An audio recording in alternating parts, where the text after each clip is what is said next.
Hello everyone. आज हम लोग पढ़ने जा रहे हैं संथाल रेवेलियन। और ये संथाल रेवेलियन रेवेलियन हम लोग को मालूम होना चाहिए कि जो बीपीएससी मेंस है उसका पेपर वन में हिस्ट्री सेक्शन में पूछा जाता है, यानी सेक्शन वन में पूछा जाता है।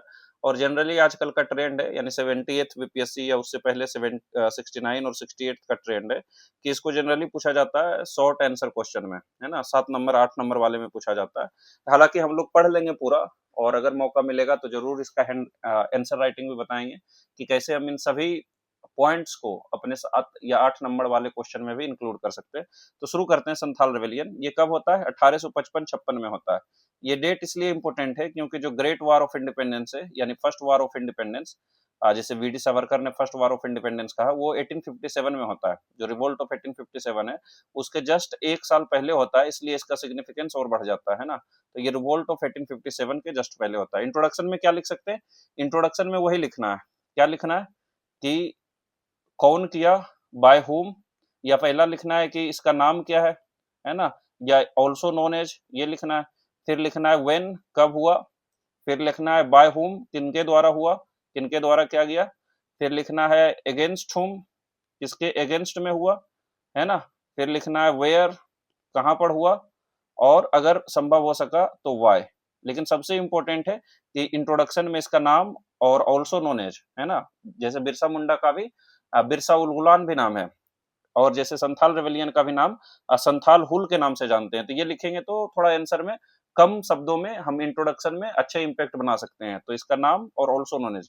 दूसरा व्हेन लिखेंगे, यानी कब हुआ, जैसे कि संथाल रेवेलियन 1855-56 में हुआ। ये देखेंगे जब बिरसा मुंडा पढ़ेंगे तब हम व्हेन में 1899 लिखेंगे। बाय हुम, यानी कि इनके लीडर कौन थे, है ना। ये संथाल ट्राइब्स के द्वारा हुआ है, और इनका लीडर सिद्धू मुर्मू, कानू मुर्मू, और उनके साथ चांद, भैरव, फूलो और झानो, ये 6 लोग थे। ये 6 का भी नाम दे सकते हैं, या अगर 6 नहीं याद रहता है तो सिद्धू और कान्हो लिख सकते हैं। किनके खिलाफ हुआ? तो ये ब्रिटिशर्स के खिलाफ हुआ। कहां पर हुआ? तो ये, है ना, झारखंड में हुआ। संथाल रेवेलियन तो झारखंड लिखेंगे।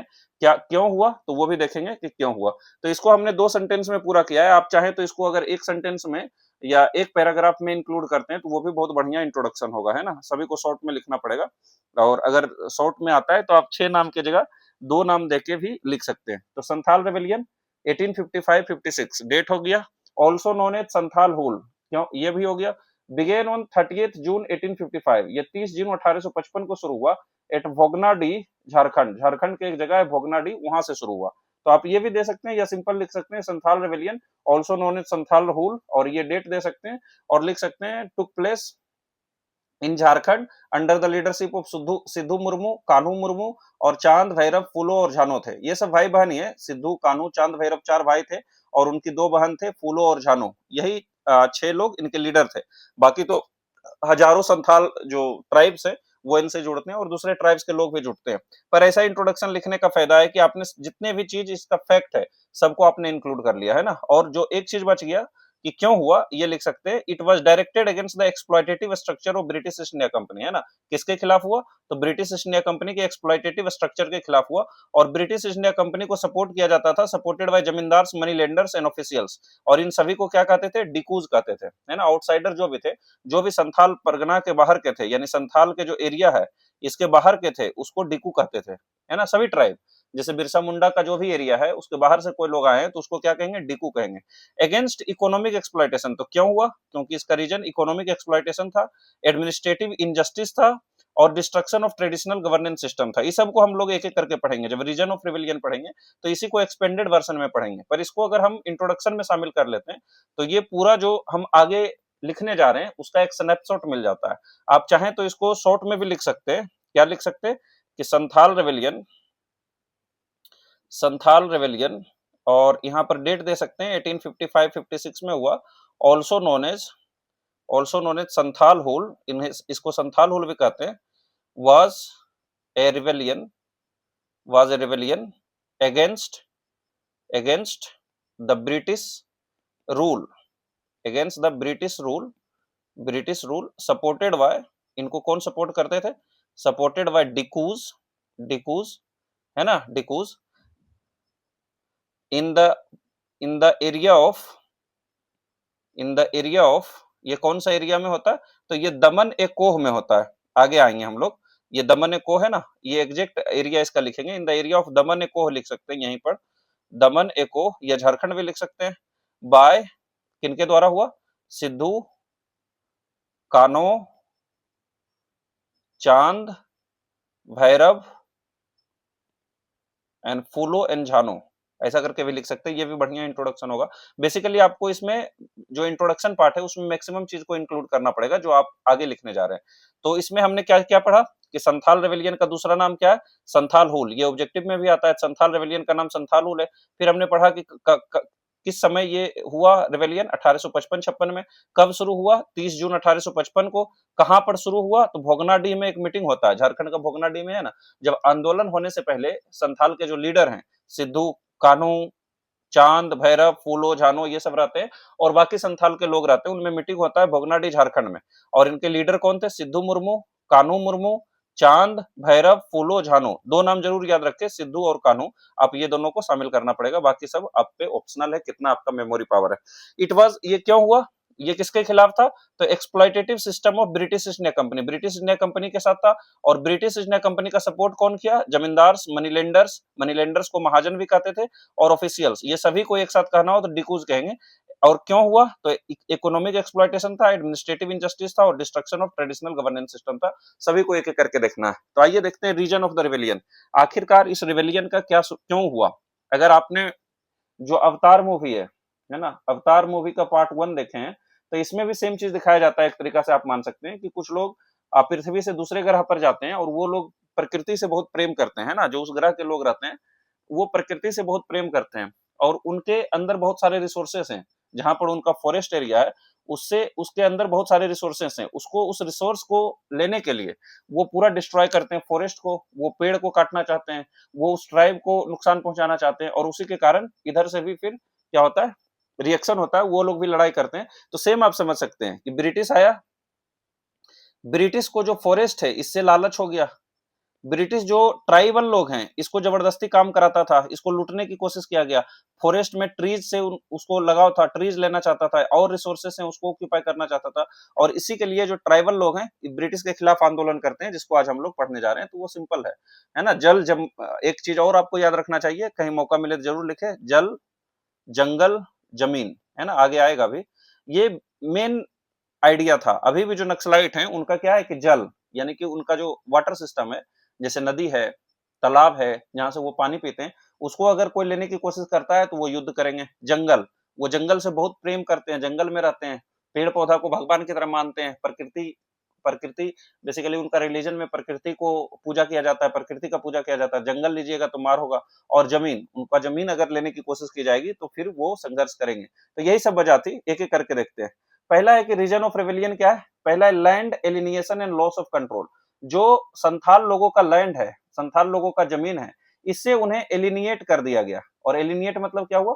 इस ये जो इनके जमीन है उससे उन लोगों को भगा दिया गया, संथाल लोगों को हटा दिया गया, है ना। संथाल लोगों को उसका जमीन पर अधिकार नहीं रहा और कंट्रोल उसका जमीन पर खत्म हो गया। क्या होता है कि 1832 की कहानी है ना, 1832 की कहानी है। ये संथाल लोग रह रहे थे अपने अपने जगह में, इधर उधर फैले हुए थे पूरे झारखंड में। उनको लाया जाता है और उनको बसाया जाता है, जिसको कहते हैं दमन एको। ये जो रीजन दिख रहा है इसको हम लोग कह सकते हैं दमन एको। क्या कह सकते हैं? दमन एकोह रीजन। यानी कि संथाल लोगों को लाके बसाया गया दमन एकोह रीजन में, ताकि ये लोग एक जो ट्रेडिशनल, ये जो सेटल्ड एग्रीकल्चर है इसको प्रैक्टिस कर सके, है ना। सेटल्ड एग्रीकल्चर मतलब एक जगह रह के खेती कर सके। और अगर वो सेटल्ड एग्रीकल्चर करते हैं तो ब्रिटिश को इससे टैक्स मिलेगा, और टैक्स मिलेगा तो उसका रेवेन्यू क्या होगा?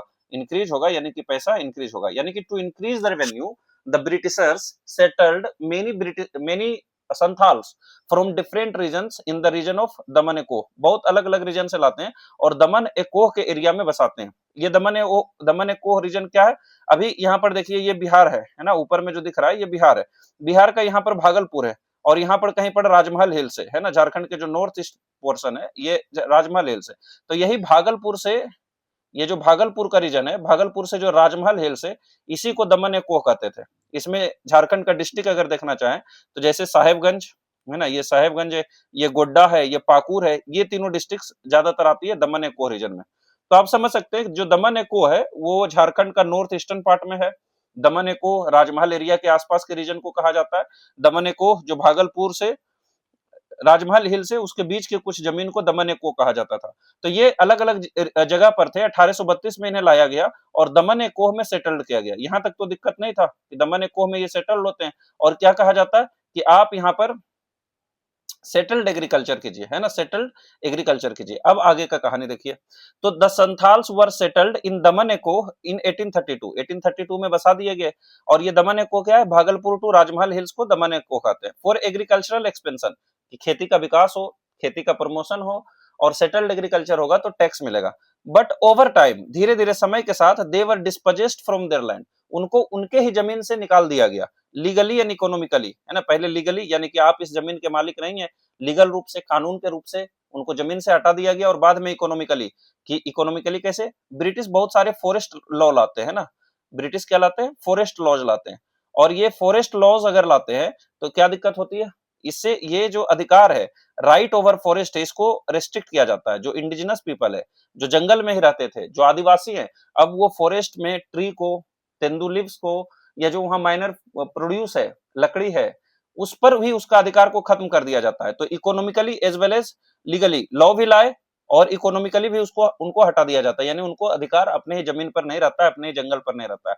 Hence they lost livelihood and identity. तो सिंपल लिखना है कि जो पहला रीजन है जिसके कारण संथाल रिवोल्ट हुआ, संथाल रिवेलियन हुआ, उसका पहला रीजन है लॉस ऑफ लैंड, है ना, लॉस ऑफ लैंड। तो इसमें क्या लिखेंगे, इसमें लिखना है कि they were made through various laws like forest laws, है ना, they were made to leave their own land and their right over the forest was restricted, है ना, ऐसे भी लिख सकते हैं, या यहाँ जो दिया हुआ है इस तरीका से भी लिख सकते हैं। संथाल्स जो सेटल थे दमन एकोह में एग्रीकल्चर एक्सपेंशन के लिए, लेकिन धीरे धीरे क्या किया गया, उन्हें अपने जमीन से डिस्पोजेस्ट कर दिया गया। ये भी ठीक है। आगे देखते हैं। दूसरा है, पहला तो ये है कि उनको जमीन से हटा दिया गया। अभी इतना ही नहीं है, जमीन से हटाने के बाद उनको कई जगह तोड़ा जाता है, कई जगह मरोड़ा जाता है, कई जगह मारा जाता है, पीटा जाता है, डिस्क्रिमिनेट किया जाता है, खाने को लाले पड़ जाते हैं और इसलिए उनके पास कोई उपाय नहीं बचता है वेपन उठाने के अलावा। दूसरा है डिस्ट्रक्शन ऑफ परगनाइज सिस्टम। ये आपको लिखना है, जब भी आंसर आए संथाल रिवेलियन, आपको परगनाइज सिस्टम लिखना है, क्योंकि हमने पहले बताया कि जितना भी जो ट्राइबल फाइट्स हुए हैं, जो ट्राइबल रिवोल्ट्स हुए हैं, सभी का रीजन सेम है।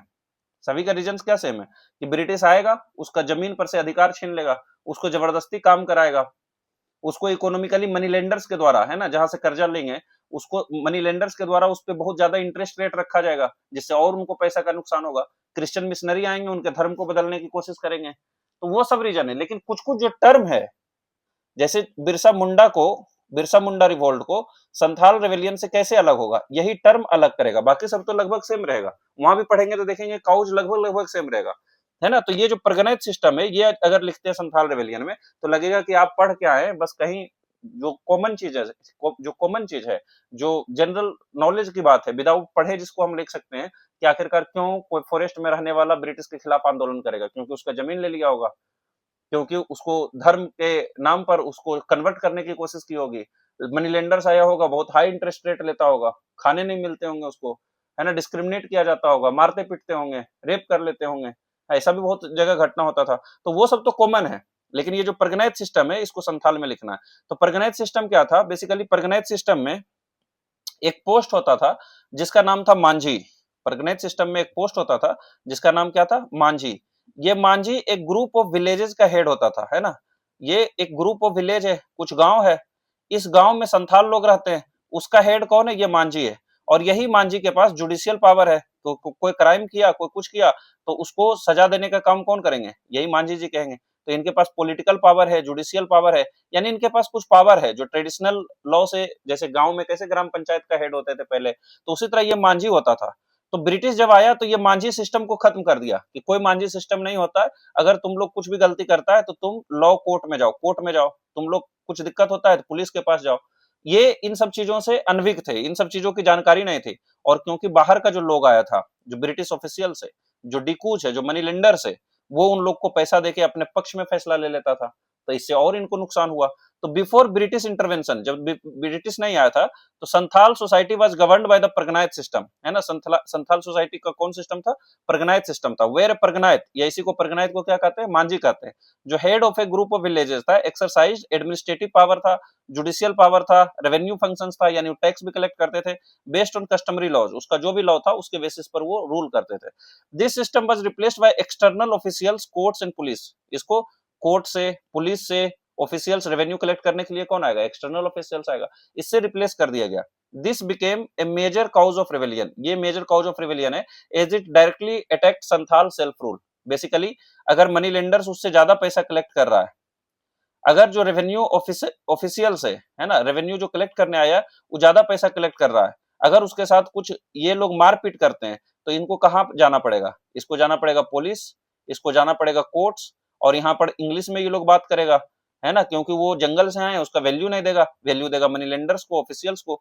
तो इसके कारण वो और ज्यादा परेशान हुए, है ना। एक तो पहले उनका जो सिस्टम था, आप एक मान लीजिए एक गांव में एक लीडर है, आप लीडर पर अगर हाथ उठाइएगा तो पूरा गांव आपको मारने आएगा ना, क्योंकि वो गांव का लीडर है ना। तो उसी तरह अगर लीडर को ही हटा रहा है तो लीडर भी इससे खपा है, और उसके साथ साथ पूरा गांव वाला भी खपा है, पूरा संथाल ट्राइब खपा है। दूसरा, तीसरा है, तो पहला कौन था कि their land was taken by the Britishers and the dikus. दूसरा क्या है? They destroyed the Parganait system. तीसरा क्या है? Exploitative revenue system. जो रेवेन्यू सिस्टम था, है ना, जो टैक्स कलेक्ट करने के लिए जाता था, जो लैंड टैक्स कलेक्ट करता था, ये बहुत ज्यादा था और बहुत ज्यादा रिप्रेसिव था, है ना।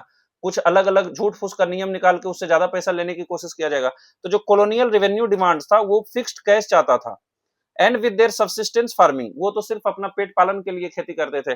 वो कौन बहुत बड़ा किसान थोड़ी थे कि मशीन लगा के खेती कर रहे हैं और उसको बेच के पैसा कमा रहे हैं। वो सब्सिस्टेंस फार्मिंग करते थे।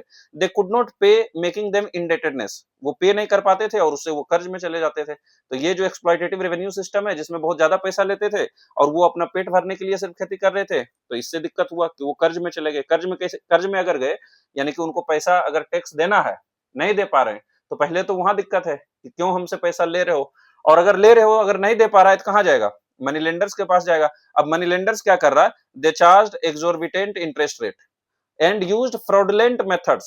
पहला तो बहुत ज्यादा वो इंटरेस्ट रेट ले रहा है और कोई ना कोई तरीका निकालता था जिससे कि इसका कर्ज बढ़ा देता है। अगर मुंशी प्रेमचंद्र का आप गबन पढ़े हो या और अगर किसी कहानी को भी पढ़े हो तो आप जानते होंगे कि इस तरीका से ये डेट का साइकिल होता था कि उसका जनरेशन जनरेशन फंस जाता था, है ना।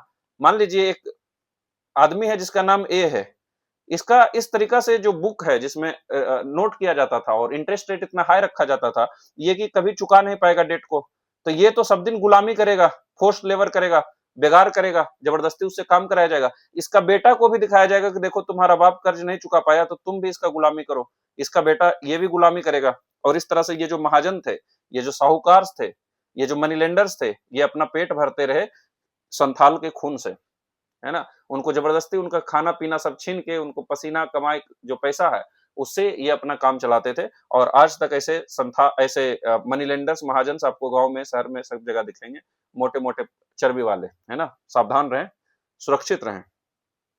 This resulted in land loss. इससे क्या हुआ? लैंड लॉस हो गया। क्यों? पैसा नहीं दे पाएगा तो लैंड उससे कैप्चर कर लेगा। दूसरा, बॉन्डेड लेबर, जबरदस्ती फोर्स्ड लेबर करा रहा है ना, बिना पैसा दिए हुए लेबर करो क्योंकि तुम पैसा नहीं दिए हुए। एंड हेरिडेटरी इनडेटेडनेस, वो हमेशा हमेशा के लिए डेट साइकिल में फंस गया, और ये डेट साइकिल ऐसा है जो वो तो नहीं चुका पाया, उसका बेटा भी नहीं चुका पाएगा, तो हेरिडेटरी इनडेटेडनेस चला गया, है ना। मेरा गांव में हम एक आदमी है, हम जानते हैं उसको, वो एक जगह से कर्ज लिया, अब वो चुका नहीं पाया, बहुत ज्यादा इंटरेस्ट रेट पर लिया, अब वो उसके यहाँ फ्री में काम देता है, सर्विस देता है, और पूरा संभव है कि वो अगर नहीं चुका पाएगा तो उसका बेटा भी वहां फ्री में फोर्स्ड लेबर करेगा। तो अभी भी भारत बिहार का जो गांव है उसमें ये सब सिस्टम अभी भी चलता आ रहा है। तो उस समय तो बहुत ज्यादा क्या है, दिक्कत ही दिक्कत होगा। तो पहला हमने क्या देखा कि लॉस ऑफ लैंड हुआ, है ना, जमीन को छीन लिया गया। दूसरा हमने क्या देखा, जो परगनायत सिस्टम है उसको तबाह कर दिया और इससे उनको दिक्कत हुई क्योंकि बाहर के सिस्टम उन्हें समझ नहीं आते थे। तीसरा क्या हुआ? रेवेन्यू हाई था, वेरी हाई रेवेन्यू, है ना, रेवेन्यू हाई था या ऑपरेसिव रेवेन्यू सिस्टम था। और फिर क्या देखा हमने कि जो मनी लेंडर्स हैं ये चालाकी से बहुत ज्यादा इंटरेस्ट रेट लेते थे, या चालाकी से इस तरह से रूल्स बदल देते थे या ज्यादा पैसा लिख देते थे कि वो जन्म जन्म के लिए क्या है, इंडेटेडनेस हो गया। अगला, एडमिनिस्ट्रेटिव एंड जुडिशियल इनजस्टिस। अब अगर जो उनको कुछ दिक्कत हुआ, फॉर एग्जाम्पल अगर उनको लगता है कि मनी लेंडर्स उसके साथ गलत कर रहा है, है ना, ज्यादा जानबूझ के लिख के उससे लैंड कैप्चर कर रहा है, तो वो कहाँ जाएंगे? वो जाएंगे जज के पास, वो जाएंगे जुडिशियल सिस्टम का मदद लेंगे, वो एडमिनिस्ट्रेटिव सिस्टम का मदद लेने चाहेंगे, वो रेवेन्यू ऑफिसर से मिलेंगे कि मेरा इतना पैसा मत लो, मेरा इतना टैक्स मत लो, वो पुलिस स्टेशन जाएंगे, है ना, ये सब जाएंगे, क्योंकि परगनाइज सिस्टम तो खत्म हो चुका है। जब वो जाएंगे तो this British legal system was alien, expensive and biased. ये एलियन है, उनको समझ में नहीं आता था। आज अगर आप और हम अगर कभी गलती से सुप्रीम कोर्ट जाना पड़े, तो आपको हमको लगेगा कि पढ़े हुए हैं, पर वहां जाने के बाद पता चलेगा कि आप हम कुछ नहीं पढ़े हुए हैं, आपको ऐसे घुमा दिया जाएगा, आपसे ऐसे पैसा ऐंठ लिया जाएगा। आप कभी हॉस्पिटल जाएं, खास करके बिहार का हॉस्पिटल में जाएं, आपसे देखिए किस तरह से पैसा निकाला जाएगा। आप पुलिस स्टेशन जाइए, आपका सब पढ़ाई लिखाई रखा हुआ रह जाएगा, क्योंकि आज का जो तंत्र है वो अभी भी कुछ कुछ क्या है, उसी तरह एक्सप्लॉयटेटिव है, जो गरीबों से पैसा लूटने का काम करता है। जो जो साधारण लोग हैं, है ना, उसको इस तरह से फंसा दिया जाता है पूरा तंत्र में कि वो कहीं का नहीं रह पाता है। तो ये जो ब्रिटिश लीगल सिस्टम था, एलियन था, एक्सपेंसिव था, है ना, बहुत खर्चा, सुप्रीम कोर्ट जाइएगा कितना खर्चा पड़ेगा। कभी भगवान ना करे किसी को बीमारी हो, पर होना ही है, अगर बीमार हुए अपोलो जाएंगे, मैक्स जाइए, फोर्टिस जाइए, तो ये सिस्टम कितना एक्सपेंसिव है और बायस्ड भी है ना। अगर ये लोग गए, जंगल वाले लोग गए, तो इनको तो कुछ नहीं मदद मिलेगा, लेकिन जो मनी लेंडर्स गया, सपोर्ट किसका करेगा? ये मनी लेंडर्स का ही करेगा। कहाँ ये लोग पैसा लेके नहीं देता है, ये पुलिस वाले किसको मदद करेंगे? मनी लेंडर्स को मदद करेंगे, जमींदार को मदद करेंगे, या जो बाकी लोग हैं, है ना, ऑफिशियल्स हैं, रेवेन्यू ऑफिशियल्स, उसका मदद करेंगे। Police and court sided with zamindars and money lenders. Police और कोर्ट्स किसका साइड लेंगे? इसका Santhals found themselves excluded from justice, से एक्सक्लूडेड थे, reinforcing the perception that colonial rule was oppressive and illegitimate. कि कॉलोनियल रूल क्या है? ऑप्रेसिव है और इलिजिटिमेट है, क्योंकि उसमें कहीं संथाल का कोई उपाय ही नहीं है। सबसे पहला जमीन छीन लिया, परगनाइज सिस्टम को खत्म कर दिया, जहां से उन्हें जस्टिस थोड़ी बहुत मिल सकती थी। फिर जो रेवेन्यू सिस्टम है वो इतना हाई कि वो पैसा चुका नहीं पा रहे हैं, इसलिए वो मनी लेंडर्स के पास जा रहे हैं, वो इतना इंटरेस्ट रेट ले रहा है, कोई उपाय नहीं है। इन सब से परेशान होकर वो अगर जस्टिस लेने जाते हैं, वो एडमिनिस्ट्रेटिव दरवाजा खटखटाते हैं, पुलिस के पास जाते हैं, तो they would side with the oppressors, they would side with money lenders, revenue collectors, है ना। तो इनके पास क्या उपाय बचेगा? कुछ नहीं। अगर कुछ नहीं उपाय बचा, बहुत हाई इंटरेस्ट है, जमीन ले लिए हैं, आप लोन चुका नहीं सकते हैं, तो आप क्या कीजिएगा? फोर्स्ड लेबर करना पड़ेगा, बेगार करना पड़ेगा। तो Santhals were compelled to provide unpaid labour to zamindars and officials, क्योंकि आप टैक्स नहीं भर पा रहे, क्योंकि आप इंटरेस्ट रेट नहीं पे कर पा रहे हैं, जमीन आपसे पहले ही छीनी जा चुकी है, तो आप forced labour, unpaid labour provide कीजिए। आपको पैसा नहीं मिलेगा, पर आपको खटाली करना पड़ेगा दिन दिन भर। This practice symbolized their subjugation and added to economic and physical exploitation. इससे इकोनॉमिक और फिजिकल एक्सप्लॉयटेशन दोनों हुआ। कई बार महिलाओं के साथ रेप किया जाता था, जो पुरुष है उनके साथ मारपीट किया जाता था, एंड दे वुड बी बिटेन मर्सिलेसली। कुछ अगर बोल दिया, आवाज उठा दिया, थोड़ा सा उनसे बर्तन गिर गया, या कुछ एग्जाम्पल के रूप में बता रहा हूं, तो रेप, बिटेन, डिस्क्रिमिनेशन, है ना। अब सोचिए उस समय के जमाना में आप ऐसे मनी लेंडर्स के घर जा रहे हैं, आप ऐसे पुलिस ऑफिसर्स के घर जा रहे हैं, रेवेन्यू कलेक्टर्स के घर जा रहे हैं, जमींदार के घर जा रहे हैं, एसटी होके, आपको क्या इज्जत मिलेगा? अभी आज के जमाना में ये हाल है कि अगर, है ना, जितन राम मांझी कोई मंदिर चले जाते हैं, तो वो मंदिर को धोया जाता है। उस समय जो प्रिविलेंट सिस्टम था, वो इन लोगों के खिलाफ कितना होगा और किस तरह का इनको इनजस्टिस मिला होगा। सातवां है railway expression expansion and external penetration, है ना। पहले भी इसको लिख सकते हैं। क्या हुआ कि ये जो दमन एक कोह रीजन है ना, ये दमन एक कोह रीजन में ब्रिटिश चाहती थी कि रेलवे जाए। रेलवे क्यों जाए? इसलिए नहीं कि लोग इस पे चढ़ के आराम से एक जगह से दूसरा जगह आवागमन कर सके, जिंदगी को थोड़ा अच्छे बना सके, खुशहाल बना सके, नहीं। They wanted to extract the resources from the hinterland. ये जो हिंटरलैंड है, ये जो जंगल का एरिया, यहाँ से वो चाहते थे रिसोर्सेस आए, इसके मदद से, रेलवे की मदद से पोर्ट पहुंचाया जाए और उसके मदद से इंग्लैंड लेके जाया जाए, है ना। इसके लिए रेलवे एक्सपेंड करना चाह रहे हैं दमन एको रीजन में, लेकिन इसके लिए लेबर की आवश्यकता पड़ेगा, तो जबरदस्ती लेबर किससे कराएंगे? ये संथाल लोग को पकड़ के लाएंगे और फोर्स्ड लेबर कराएंगे, है ना, कि तुम चलो रेलवे में काम करो, पैसा नहीं मिलेगा, फिर से डिस्क्रिमिनेशन होगा, फिर से रेप होगा, फिर से मारपीट होगा, फिर से खटा के उसको भेज दिया जाएगा, ना खाना मिलेगा ना पैसा मिलेगा। द कंस्ट्रक्शन ऑफ रेलवेज, और दूसरा चीज क्या होगा कि जो कंस्ट्रक्शन ऑफ रेलवे, इससे इन्फ्लक्स ऑफ आउटसाइडर भी होगा ट्राइबल एरिया में, क्योंकि ये रेलवे के साथ साथ बहुत लोग बाहर वाला भी आएंगे, कोई ड्राइवर बन के आएंगे, कोई इंजीनियर्स बन के आएंगे, कोई कुक बन के आएंगे, है ना, कोई ठेकेदार बन के आएंगे। ये बहुत सारे लोग आएंगे जो कि कहाँ जाएंगे? संथाल के एरिया में जाएंगे, और संथाल का जो कल्चर है उसको भी डिस्ट्रॉय करेंगे, कल्चर को, क्योंकि वो प्रकृति पूजा करते हैं। यहाँ के लोग जाएंगे तो पंडित जी जाके उनको बताएंगे कि प्रकृति पूजा में कुछ नहीं है, विष्णु भगवान की पूजा करो, है ना। हम इस सब के अगेंस्ट नहीं है, पर आपको समझाने के लिए एक इम्फैक्टिक रूप से क्योंकि हम ट्राइबल रिवोल्ट पढ़ रहे हैं, हम संथाल की काउज को पढ़ रहे हैं, तो हमें संथाल की दर्द को समझने के लिए संथाल बनना पड़ेगा, है ना? तभी आपको अच्छे से याद रह सकता है और एक बार में आप एग्जाम में जाके बहुत बेहतर तरीका से लिख सकते हैं। जब तक आप उनका दर्द को नहीं समझिएगा, तब तक आपके आंसर में वो जो मजबूती है, आपका पेन का जो मजबूती है, वो कैसे समझ पाइएगा? कोई पोएट होता है, कोई राइटर होता है, वो या फिर इवन जर्नलिस्ट होते हैं, तो वो अगर किसी गरीब के बारे में लिख रहे हैं तो गरीब बनते हैं, अगर अमीर के बारे में लिख रहे हैं तो अमीर के जैसा सोचते हैं ना। तो अगर हम कभी हिंदुइज्म का लेक्चर लेना पड़े, है ना, जो कि हमारे सिलेबस में यूपीएससी में तो जरूर पढ़ना पड़ता है बहुत सारा, तो उसमें आप देखिएगा कि हिंदुइज्म का जो तारीफ करना है वो करना चाहिए, पर जहां दिक्कत है वो दिक्कत को भी बताना चाहिए कि ये जो आउटसाइडर्स आए वो क्या करेंगे, उनका कल्चर को कैसे रिस्पेक्ट करेंगे। जब आज का लोग इतना पढ़ा लिखा लोग इतना मॉडर्न एज में हम ट्राइबल लोगों का रिस्पेक्ट नहीं करते हैं, तो उस समय तो बहुत ज्यादा अंधविश्वास थी ना। तो दिस इंटेंसिफाइड लैंड एलिनेशन तो बढ़ेगा ही, क्योंकि बाहर का लोग गया उसके जमीन पर रहेगा, इकोनॉमिक एक्सप्लॉइटेशन बढ़ेगा ही, जबरदस्ती खटाएंगे, खाना नहीं देंगे, पीना नहीं देंगे, पैसा नहीं देंगे, कल्चरल डिसरप्शन भी होगा, उनके कल्चरल लाइफ को चोट पहुंचेगा। बाहर का लोग गया है, ये अल्कोहल दारू पीता है, बाहर का लोग गया है, ये अपने तरीका से कपड़ा पहनता है, अलग तरीका का कपड़ा पहनता है ना, स्टाइल मार रहा है वहां जाके। हो सकता है सिगरेट्स पी रहा है, आज का एग्जाम्पल के तौर पे मैं समझाना चाह रहा हूँ, सिगरेट्स पीता है, हो सकता है ये कैंपा, कोको कोला, बियर, ये सब पीता है ना, ये गांजा पीता है, हो सकता है वहां के लोगों को ये न है। जैसे आपका घर मान लीजिए विलेज में है, गांव में है, और आपका घर में कुछ आ गया अमेरिका का आदमी या ब्रिटेन का आदमी आ गया जो बहुत ओपन सोसाइटी से आया है ना, जहां मान लीजिए वो लोग न्यूडिस्ट है, बिना कपड़ा पहने घूमना चाहता है इधर उधर, तो आपका समाज का, आपका गांव का क्या होगा? क्या विरोध होगा कि नहीं होगा? तो जो हमारे लिए, जो आज का बहुत ज्यादा मॉडर्न लोग हैं, है ना, जो योलो फिलोसफी में विश्वास रखते हैं, यू ओनली लिव वंस, इसलिए जो जितना जो करना है वो करो, जो न्यूडिस्ट फिलोसफी में विश्वास रखता है, कपड़ा भी नहीं पहनना चाहिए, है ना, या और जो एडवांस्ड लोग हैं, सो कॉल्ड एडवांस्ड लोग, अगर ये हमारे गांव में आते हैं, ये हमारे समाज में आते हैं, तो हमें कैसे चोट पहुंचेगी? उसी तरह उस समय का जो लोग है बाहर से गया तो उसका कल्चरल में डिसरप्शन आया, कन्वर्ट कर दिया colonial development into source of disposition. ये कॉलोनियल डेवलपमेंट एक तरफ हो रहा है, दूसरा तरफ क्या है, डिस्पोजेशन हो रहा है, ट्राइबल्स लोगों का कल्चरली डिस्पोजेस्ट हो रहे हैं, इकोनॉमिकली डिस्पोजेस्ट हो रहे हैं, लैंड से डिस्पोजेस्ट हो रहे हैं, जमीन से, जंगल से, सबसे उन्हें हाथ धोना पड़ रहा है ना। Nature and course of the rebellion, अब इतने कारण है तो क्या होगा, रिवेलियन तो होना ही, क्योंकि उनके पास कोई उपाय नहीं बचा। पहले तो उनसे जमीन ले लिया गया, दूसरा उनका जो परगनाइज सिस्टम है उसको तबाह कर दिया गया।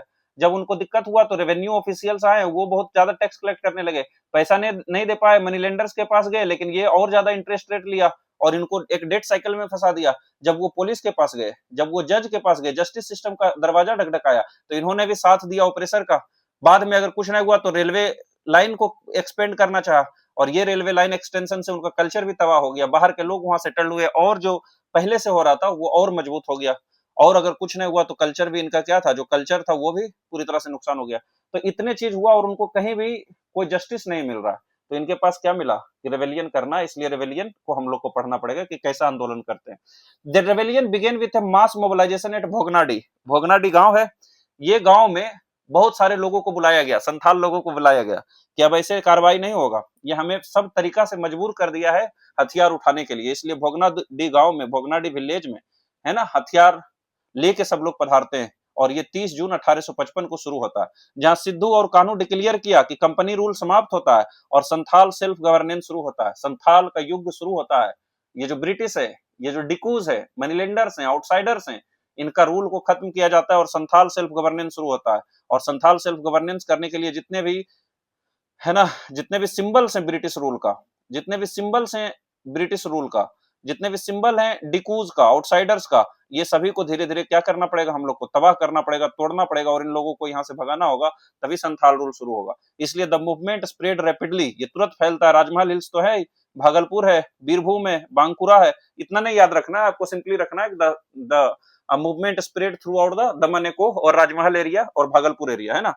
और कम से कम 50 से 60 हजार संथाल से एकत्रित होते हैं, मतलब कि इनका इंफॉर्मेशन जाता है, 50 से 60 हजार लोग मोबिलाइज होते हैं, इतने लोग हथियार उठाते हैं, है ना। Messages were communicated through traditional symbols like sal leaves, है ना, साल के पत्ते के थ्रू, जो ट्रेडिशनल मीन्स होते हैं उसके थ्रू मैसेज पहुंचाया गया कि जो ब्रिटिश रूल है इसको खत्म करने के लिए सब लोग हथियार उठाओ। ब्रिटिश रूल खत्म होता है और संथाल रूल शुरू होता है, पर इसको लागू करने के लिए पूरी तरह से जंगल में शुरू करने के लिए सिस्टम को ब्रिटिश को हटाना पड़ेगा, ब्रिटिश के जितने भी सिंबल्स हैं उसको हटाना पड़ेगा, जो डिकूज हैं उनको मारना पड़ेगा, और इसलिए 50 से 60 हजार लोग शुरू होते हैं, मोबिलाइज होते हैं। ये क्या करेंगे? ट्रेडिशनल वेपन्स इनके पास हथियार में, ये बंदूक कहाँ से लाएंगे? ये तोप कहाँ से लाएंगे? ये घोड़े पर चलकर नहीं जाएंगे लड़ने के लिए, ये हाथी का यूज नहीं कर पाएंगे। So they would use traditional weapons like bows, arrow, है ना, तीर धनुष यूज करेंगे, एक्सेस यूज करेंगे। और जो इनके पास, किसी के पास हसुआ है, किसी के पास टांगी है, किसी के पास खंती है, पैना है, जो मिल रहा है उसको लेके ये निकल जाएंगे। एंड एडोप्टेड गुरिल्ला टेक्टिक्स, है ना, अटैक करेंगे। फॉर एग्जाम्पल एक पुलिस स्टेशन है, पुलिस स्टेशन को अटैक करेंगे और तुरंत भाग जाएंगे। तीर धनुष से अटैक करेंगे, मारेंगे और निकल जाएंगे। ये this is guerrilla tactics, that you don't fight neck to neck, मतलब सामने सामने से नहीं लड़ते हो, लड़ते हो, अटैक करते हो और फिर निकल जाते हो। दे टारगेटेड पुलिस स्टेशन, जमींदार, महाजन, रिप्रेजेंटिंग द ऑपरेसिव सिस्टम, जो भी ऑपरेसिव सिस्टम का सिंबल था सभी पर अटैक शुरू होता है। डिस्पाइट अर्ली सक्सेसेस, शुरू में तो सक्सेस मिलेगा क्योंकि वो लोग यूनाइटेड नहीं है, वो लोग को खबर नहीं है। ये पुलिस स्टेशन पर एकाएक 3 बजे सुबह अटैक किए, भाग गए। लेकिन the lack of modern weapons, इनके पास मॉडर्न वेपन्स नहीं है, इनके पास सेंट्रलाइज्ड मिलिट्री ऑर्गेनाइजेशन नहीं है ना। इनका जो मिलिट्री ऑर्गेनाइजेशन उसमें फीमेल है, जो इमोशन के कारण, जो मजबूरी के कारण आना पड़ा, उनमें चाइल्ड है। इनके पास पैना से लड़ रहे हैं ना, स्टिक से लड़ रहे हैं, बॉ एंड एरो से लड़ रहे हैं। और इनको पूरा एकत्रित करने वाला जो सेंट्रलाइज्ड होना चाहिए, है ना, कि 50,000 एक बार सेना इकट्ठा करके अगर अटैक करते तो ब्रिटिश की हालत खराब हो जाती। पर सब डिस्ट्रीब्यूटेड है ना, सब जगह फैले हुए हैं। तो सेंट्रलाइज्ड मिलिट्री ऑर्गेनाइजेशन नहीं है, इसलिए इसका जो एबिलिटी था ये सस्टेन नहीं कर पाए, और इसलिए ब्रिटिश रिप्रेस कर देता है, आंदोलन को दबा देता है। कैसे दबा देता है? मॉडर्न वेपन्स को यूज करता है, ऑर्गेनाइज्ड ट्रूप्स को यूज करता है। 10 इस रिप्रेशन में 10,000 से 15,000 संथाल्स जो निर्दोष हैं, जो मासूम हैं, फूल के समान है, उनको मार दिया जाता है, कुचल दिया जाता है ना, क्योंकि वो अपने जंगल में अपनी आजादी के लिए लड़ रहे थे, वो अपने जंगल में अपने जमीन के लिए लड़ रहे थे, अपने जंगल में अपने आत्मसम्मान के लिए लड़ रहे थे, अपने कल्चर को प्रोटेक्ट करने के लिए लड़ रहे थे, और इस गलती की वजह से 10,000 से 15,000 संथाल्स को मार देते हैं। Villages were burnt and destroyed, गांव के गांव जला दिए जाते हैं, गांव के गांव तबाह कर दिए जाते हैं। सिद्धू मुर्मू को फांसी दी जाती है, डेट नहीं याद करना है, पर सिद्धू मुर्मू, कान्हू मुर्मू, जो फूलो और झानो, जो इनकी दोनों बहन थी, है ना, फूलो और झानो, ये दोनों भी बहादुरी के साथ लड़ते हैं। और इसमें फूलो शायद थी जिन्होंने कम से कम 10-15 ब्रिटिश सैनिक की हत्या खुद करते हैं, जाके अपने ट्रेडिशनल वेपन से। इतने बहादुर थे ये लड़कियां, लेकिन अंत में इनकी भी जान जाती है। तो सिद्धू, कान्हू, चांद, भैरव, फूलो, झानो, they all were killed, and along with them 10,000 to 15,000 Santhals were killed, है ना। This repression reflected the coercive nature of colonial rule. ये क्या है? कोर्सिव नेचर है, और इंटॉलरेंस टुवर्ड्स ऑर्गेनाइज्ड रेसिस्टेंस, कि ये टॉलरेट नहीं करना चाहते, उनके जंगल में जाके उनसे बदतमीजी करें, उनके जंगल में जाके उनसे उनका हक छीन ले, उनका जमीन छीन ले, उनका अधिकार छीन ले, उनका कल्चर छीन ले, रेप किया जाए, मर्डर किया जाए, हिंसा किया जाए। लेकिन फिर भी अगर वो इंटॉलरेंस दिखाते हैं तो उसको क्या है, मतलब अगर वो अगर वो ऑर्गेनाइज्ड रेसिस्टेंस दिखाते हैं तो ये टॉलरेट नहीं करेंगे, बम ले जाके, बड़े बड़े गोला बारूद ले जाके उसको मार देंगे। क्या था डिफीट का कारण? ये डिफीट हम लोग पढ़ रहे हैं संथाल रेवेलियन में, मुंडा में भी आपको सेम छापना है, तो मुंडा में हम इसको नहीं पढ़ाएंगे, है ना, कि क्या कारण था। जितने भी ट्राइबल मूवमेंट आप पढ़ते हैं सब में ये कारण लिख सकते हैं कि क्या कारण था। पहला था टेक्नोलॉजी गैप। एक तरफ जो ब्रिटिशर्स हैं उनके पास मॉडर्न आर्म्स हैं, मॉडर्न आर्म्स एंड एम्यूनिशंस हैं, उनके पास क्या है? मॉडर्न वेपन्स हैं, उनके पास गन्स हैं, है ना। लेकिन दूसरे तरफ जो ब्रिटिशर्स हैं इनके पास क्या है? स्टिक्स हैं, इनके पास क्या है? बो एंड एरो हैं, इनके पास क्या है? एक्सेस है। There is no match between these two technology. ये बैठे बैठे दूर से ही अटैक कर सकते हैं, ये तीर धनुष से कितने दूर अटैक कर सकते हैं? एक बार तीर धनुष मारने में कितने लोग मरेंगे? इसके पास ऑटोमेटिक वेपन्स हो सकता है, AK-47 तो नहीं था उस समय, पर बहुत भयंकर भयंकर मशीन गन थी, है ना, मशीन थी, वेपन्स थी, जो दूर से ही फायर करके बहुत सारे लोगों की जान ले सकती है। So there was a technology gap. आप सिंपली लिख सकते हैं कि the technological gap was huge. On the one hand, the Britishers were using modern arms and ammunitions like guns, etc.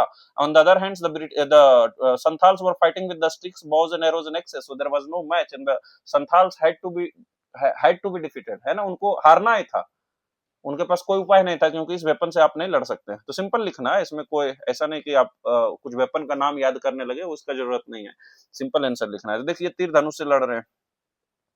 दूसरा है रिसोर्स गैप, है ना। जो ब्रिटिशर्स है वो एलिफेंट का यूज करता है, जो ब्रिटिशर्स है ये हॉर्सेस का यूज करता है फॉर द मूवमेंट।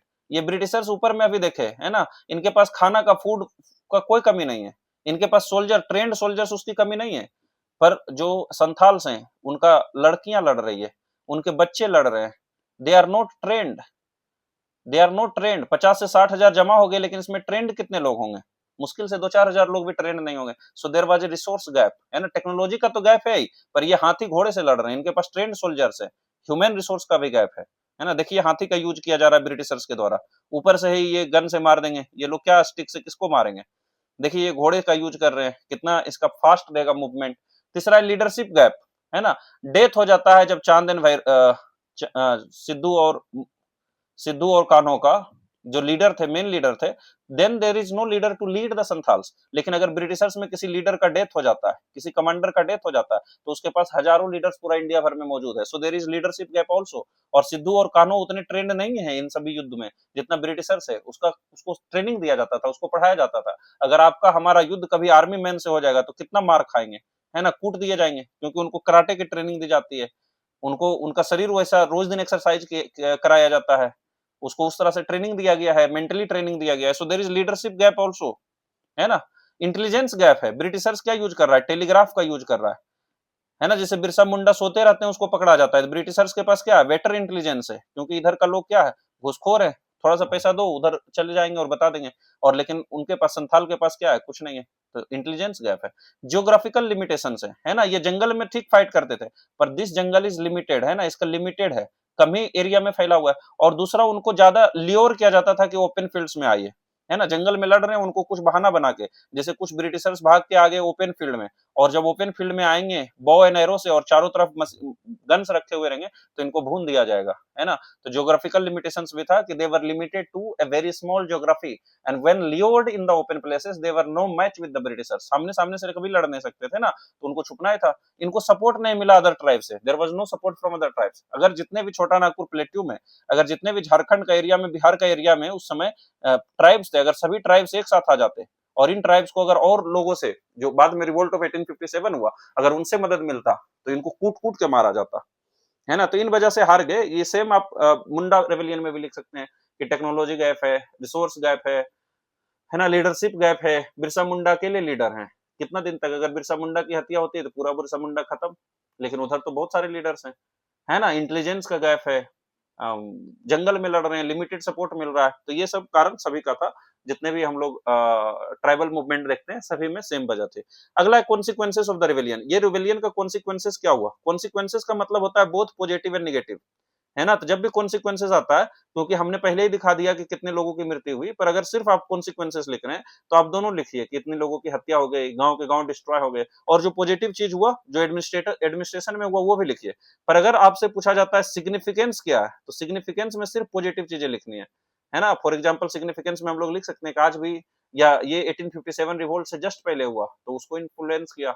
ये बिरसा मुंडा रेवेलियन को इन्फ्लुएंस किया, और जितने भी ट्राइबल मूवमेंट हुए सभी को इन्फ्लुएंस किया। आज भी जब हम अपने पूर्वजों, जब हम अपने जंगल के साथी की इस बहादुरी को याद करते हैं, तो हमारे अंदर भी वो जोश आना चाहिए कि हमारे अंदर कोई सब्जुगेशन न करे, है ना। हमको कोई दबाने की कोशिश न करे, क्योंकि हमारे पूर्वज, हमारे साथियों ने समझाया है ना, कि हम अपने अधिकार के लिए अपने से कई गुना बड़े दुश्मन से, कई गुना बड़े राक्षस से लड़ने की शक्ति रखते हैं। तो ये इनका सिग्निफिकेंस है। सिग्निफिकेंस में सिर्फ पॉजिटिव लिखेंगे, पर कॉन्सिक्वेंसेस में दोनों लिखेंगे। तो पहला कॉन्सिक्वेंस क्या हुआ? क्रिएशन ऑफ संथाल परगना, है ना। ये सिग्निफिकेंस में भी आप कॉन्सिक्वेंसेस वाला लिख सकते हैं, क्योंकि कॉन्सिक्वेंसेस में जनरली पॉजिटिव दिया गया है। तो जैसे क्रिएशन ऑफ संथाल परगना है, तो सिग्निफिकेंस भी लिखना है, क्योंकि जब एग्जाम में जाइएगा तो आप इतने सब सेक्शन में नहीं बांट सकते। आप वहां पर लिखेंगे कि क्या रीजन था फेलियर का, इंट्रोडक्शन लिखेंगे, या पहले लिखेंगे क्यों हुआ, है ना। तो हम लोग देखे थे रीजंस। तो एग्जाम में आपको पहले इंट्रो देना है, फिर लिखना है कि रीजंस ऑफ दिस रिवोल्ट, और रीजंस के बाद क्या लिखना है कि सिग्निफिकेंस क्या था, सिग्निफिकेंस, और फिर कंक्लूजन देके खत्म करना है। तो सिग्निफिकेंस में ही आप कॉन्सिक्वेंसेस वाला भी लिखेंगे, आपको ये ध्यान रखना है। हमने यहाँ पर डिफरेंट सेक्शंस में बांटा है, और लॉन्ग में आता है तब आप ऐसा लिख सकते हैं। Otherwise you can put these consequences in the significance part itself. तो पहला क्रिएशन ऑफ संथाल परगना को क्रिएट किया गया, है ना, एक डिफरेंट डिस्ट्रिक्ट बनाया गया। The British created a separate administrative unit called Santhal Pargana. एक नया डिस्ट्रिक्ट बनाया, एक नया एडमिनिस्ट्रेटिव यूनिट बनाया, to better control and administer the tribal region, acknowledging the distinctiveness of tribal issue. कि बाकी जैसे दूसरे लोगों को हम रूल कर रहे हैं, गवर्न कर रहे हैं, वैसे हम ट्राइबल को रूल नहीं कर सकते हैं। इसके लिए डिस्टिंक्ट है, ये ट्राइबल इश्यूज क्या है, डिस्टिंक्ट है। इसके लिए अलग कानून, अलग तरीका का व्यवस्था, उसमें ट्राइबल लोग भी शामिल हो, इसलिए संथाल परगना का क्रिएशन होता है। और ब्रिटिश ने आइडेंटिफाई किया कि ट्राइबल को बेहतर तरीका से रूल किया जाना चाहिए, गवर्न करना चाहिए, आम लोगों की तरह नहीं। परगनाइज सिस्टम जो है वो रिस्टोर्ड हो गया और मांझी को ऑल ट्रेडिशनल पावर दिया। जो एक कंप्लेन थी, जो एक वजह थी युद्ध होने का, परगनाइज सिस्टम का डिस्ट्रक्शन, तो ये परगनाइज सिस्टम को चालू किया गया। जो दूसरी कारण थी कि इसमें बहुत सारे आउटसाइडर आ रहे हैं, तो उसके लिए क्या है, संथाल परगना क्रिएट किया गया और संथाल परगना टेनेंसी एक्ट 1876 लाया गया। ये आपके आंसर में जरूर दिखना चाहिए कि संथाल परगनाज टेनेंसी एक्ट 1876 लाया गया और इसके through to protect tribal land rights by restricting the transfer of land from Santhal to outsider. कि जो संथाल के जमीन है ये आउटसाइडर्स को, डिकू को नहीं दिए जाएंगे। ये एक इनका दिक्कत था कि इनका जमीन बाहर के लोग ले रहे थे, तो इसके लिए संथाल परगना टेनेंसी एक्ट लाता है। और आज तक आप झारखंड जाइए, है ना, झारखंड में जो ट्राइबल लैंड है उसका खरीद बिक्री आज तक बैन है। ट्राइबल लैंड का खरीद बिक्री क्या है, क्योंकि उनके पास कागज नहीं होंगे, तो उनका खरीद बिक्री आप नहीं कर सकते हैं। So this is inspired from the Santhal rebellion. आज भी हम जो ट्राइबल का गवर्नेंस सिस्टम है ना, कि ट्राइबल को उनका जो हमने आजादी के बाद जो सिस्टम अडॉप्ट किया, चाहे वो पेशा हो, है ना, या ट्राइबल ऑटोनॉमी जो शेड्यूल 5 हो, ये सब शेड्यूल 5, 6 ये सब क्यों है, या एसटी के लिए रिजर्वेशन क्यों है, हम यहीं से इंस्पायर होकर उनके लिए नया ये सब जो जितने भी पॉलिसी के सिस्टम है, ये इन्हीं आंदोलन की वजह से आया है। वो आंदोलन नहीं करते तो ट्राइबल को फिर से कुचल दिया जाता भारत आजाद होने के बावजूद, क्योंकि हम अपने ही लोगों को नहीं समझते हैं। इसलिए मणिपुर में क्या है, हवाई जहाज से बम गिरा दिया गया था। तो ये संथाल परगना टेनेंसी एक्ट लाया गया जिससे कि उनको जो अधिकार है ना, उनको दिया गया कि आप जो संथाल का लैंड है उसको ट्रांसफर डिकूज के लिए नहीं दिया जाएगा। पॉलिसी शिफ्ट हुआ ट्राइबल एडमिनिस्ट्रेशन में। पहले ही देखें कि जो रिवेलियन है वो एक्सपोज किया कि एक्सप्लॉयटेटिव पॉलिसी का डेंजर क्या है, और ब्रिटिश एक मोर कॉशियस और डिफरेंशिएटेड एडमिनिस्ट्रेटिव अप्रोच लाता है कि जो ट्राइबल एरिया है उसको अलग तरीका से रूल करना पड़ेगा। फेलियर ऑफ इमीडिएट ऑब्जेक्टिव, हालांकि इमीडिएट ऑब्जेक्टिव नहीं अचीव कर पाया कि जो ब्रिटिश का एक्सप्लॉयटेशन है उसको खत्म नहीं कर पाया, लेकिन ये लॉन्ग टर्म स्ट्रक्चरल चेंजेस लाया। जैसा structural changes, Santhal Pargana create किया, संथाल परगना टेनेंसी एक्ट आया, ये बताया कि एडमिनिस्ट्रेटिव गवर्नेंस संथाल का अलग होना चाहिए, ट्राइबल एरिया का अलग होना चाहिए, है ना। अब है सिग्निफिकेंस क्या है। Santhal rebellion was one of the earliest and most organized tribal uprising in India. ये मोस्ट ऑर्गेनाइज्ड है, जो इसमें 50 से 60 हजार लोग, ट्राइबल लोग जमा हुए। ये फिर दूसरे ट्राइबल मूवमेंट में नहीं देखने को मिलता है, इतना large scale assembly of tribal people और large scale mobilization of tribal people against the Britishers. तो ये क्या है, मोस्ट ऑर्गेनाइज है और वन ऑफ द अर्लीस्ट है ना। इसके बाद बिरसा मुंडा होता है। बिरसा मुंडा 1899 में शुरू होता है, तो देख सकते हैं ये 1855 में हुआ, लगभग 45 साल के बाद हो रहा है। तो ये वन ऑफ द अर्लीस्ट है, मोस्ट ऑर्गेनाइज है और दिखाता है demonstrating large scale mobilization and political consciousness. Large scale mobilization है, इतना बड़ा आंदोलन हुआ। It took place just a year earlier than Great Revolt of 1857, highlighting its role in motivating later confrontation against British Raj। कि इनका जो role है कि और लोगों को मोटिवेट किया, है ना, जब ये इतना अच्छा चैलेंज दिए ब्रिटिशर्स को, जब ब्रिटिशर्स के कई सोल्जर्स को मारे और ब्रिटिशर्स को ऐसा लगा कि अब हम यहाँ से हार सकते हैं, तो ये एक तरह से क्या है, ये जो आगे 1857 के लीडर्स हैं, जो पीपल हैं, उनको एक मोटिवेशन दिया कि हम भी चाहें तो ब्रिटिशर्स को हटा सकते हैं, क्योंकि उन्होंने देखा कि ये मात्र बो एंड एरो की मदद से, है ना, बो एंड एरो की मदद से, स्टिक की मदद से ब्रिटिश को इतना धूल चटा है। तो इनके पास जो 1857 के क्रांति के नायक है ना, जो सोल्जर्स हैं, उनके पास तो बंदूक है, उनका स्प्रेड लार्ज स्केल एरिया में, तो क्या वो भी हरा सकते हैं, तो ये मोटिवेट करते हैं। It highlighted how economic exploitation, political marginalization and cultural disruption were interconnected under colonial rule। कि colonial rule के अंदर सिर्फ इकोनॉमी एक्सप्लॉइटेशन नहीं होगा, पॉलिटिकल मार्जिनलाइजेशन भी होगा। ट्रेडिशनल परगनाइज सिस्टम को खत्म कर दिया गया, पॉलिटिकली मार्जिनलाइज होगा, कल्चरल डिसरप्शन होगा। जो क्रिश्चियन मिशनरी हैं वो आके धर्म बदलने की कोशिश करेंगे।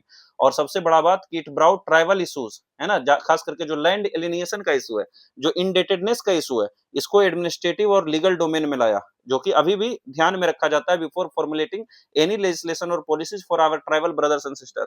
जो आज भी हम अपने जनजातीय भाई और बहनों के लिए कुछ योजना लाने की कोशिश करते हैं, उनको रूल करने की कोशिश करते हैं, उनको गवर्न करने की कोशिश करते हैं, तो आज भी उनका जो लैंड एलिनिएशन, उनका जो जल जंगल जमीन की इशू है, उनका जो इनडेटेडनेस की इशू है, उनका जो कल्चरल प्राइड की इशू है, उनका जो कल्चरल डिस्टिंक्टिवनेस की इशू है, वो ध्यान में रखा जाता है। कल का अगर आप, है ना, कहीं का आप डीएसपी बनते हैं, कहीं का आप एसडीएम बनते हैं, कहीं का भी आप ऑफिसर बनते हैं, और उस जिला में अगर ट्राइबल्स लोग हैं, तो अब जब आप ट्राइबल लोगों के पास जाइएगा तो आपका, क्योंकि आप ये सब्जेक्ट को, ये चैप्टर को पढ़ें, तो आपको ध्यान में रहेगा, क्या ध्यान में रहेगा कि इनका जो इश्यूज हैं ये साई नेचर के होते हैं, है ना, ये शर्मीले होते हैं, ये बाहर के जो सिस्टम से इनको नहीं समझते हैं, ये बहुत सिंपल लोग हैं, है ना? इनका जो लैंड है उसमें हम अगर जमीन का कागज देखने जाएं तो दिक्कत हो जाएगी। इनका जो जंगल है इनको सीरियसली लेना पड़ेगा कि इनका जंगल से इनको नहीं बेदखल करना चाहिए, इनका जमीन से इनको नहीं छीना जाना चाहिए, है ना? इनका जो कल्चर है हमारे कल्चर से अलग है, इस बात का तो आप ध्यान रखेंगे ना।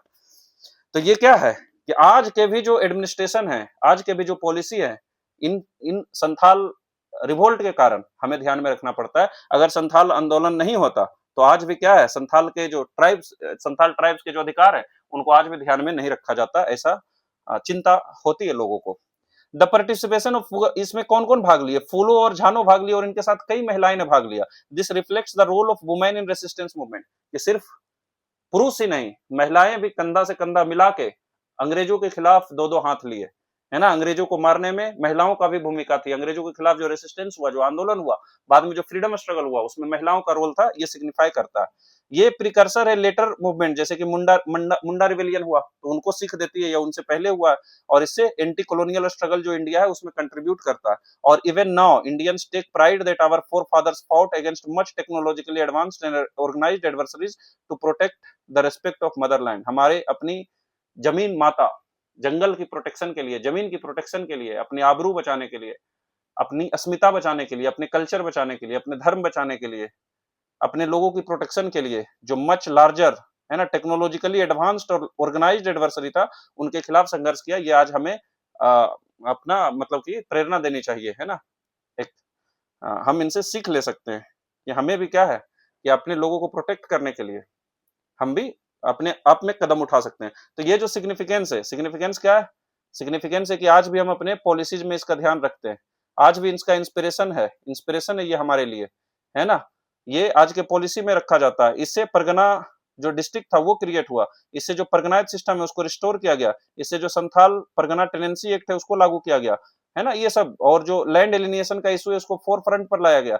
ये क्या है, 1857 को इंस्पायर किए, ये मुंडा रेवेलियन को इंस्पायर किए। तो ये सब हम लोग सिग्निफिकेंस में दिखा सकते हैं कि कैसे ये भले ही इमीडिएट ऑब्जेक्टिव प्राप्त करने में फेल हो गए, पर इनका जो ओवरऑल कंट्रीब्यूशन है भारतीय समाज में ब्रिटिशर्स के खिलाफ जो राष्ट्रीय आंदोलन हुआ उसमें इनका योगदान है, हमारे इंस्पिरेशन में योगदान है।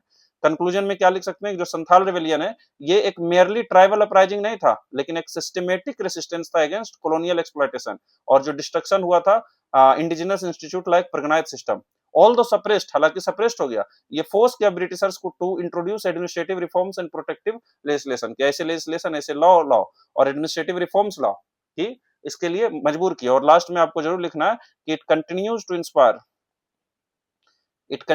Inspire to fight for our own rights, है ना? इतिहास पढ़ने का क्या फायदा है जब आप उससे कुछ सीख ही नहीं सके, है ना? तो अभी भी हमें ये इंस्पायर करती है कि हम अपने अधिकार के लिए लड़े, and to have a distinct administrative practices या governance practices for our tribal brothers and sister, है ना? हम अपने ट्राइबल ब्रदर्स एंड सिस्टर्स के लिए थोड़ा अभी भी अलग डिस्टिंक्ट एडमिनिस्ट्रेटिव और पॉलिटिकल सिस्टम को मैनेज करें, और कर भी रहे हम लोग। तो ये कहां से इंस्पिरेशन आता है? यहीं से इंस्पिरेशन आता है। फिर ठीक है, अगले मिलते हैं हम लोग मुंडा रिवेलियन में।